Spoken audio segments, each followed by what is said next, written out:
still finding Whitby Jet, one of the earliest gemstones used to create artifacts and items of jewellery. A jet found at Whitby is approximately 182 million years old. Jet has been used in Britain since the Neolithic period and was fashionable until the end of Roman Britain.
still flows beneath the road.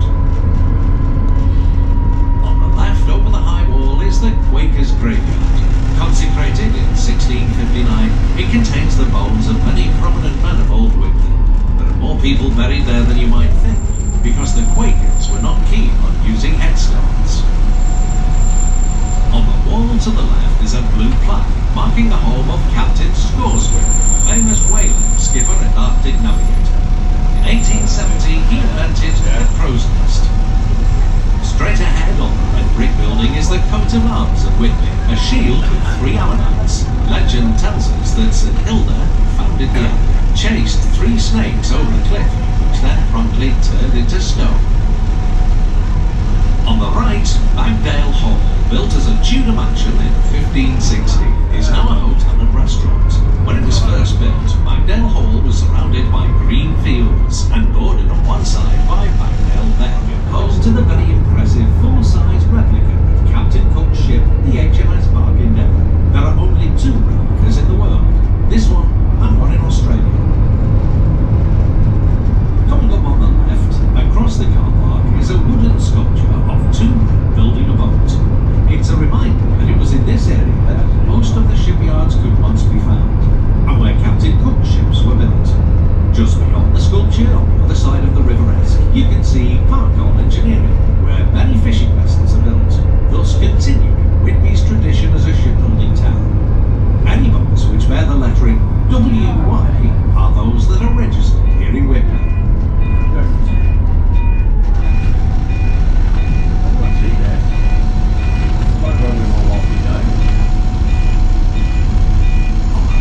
Across the railroad tracks, the old engine shed, or Whitby Engine Stable to give it its official title, was built in 1847. It's all that remains of a group of buildings serving the station, which consisted of the signal boxes, turntable, goods sheds and carriage sidings. The engine shed was extended in 1868 to accommodate more locomotives. Its fate has been uncertain for many years,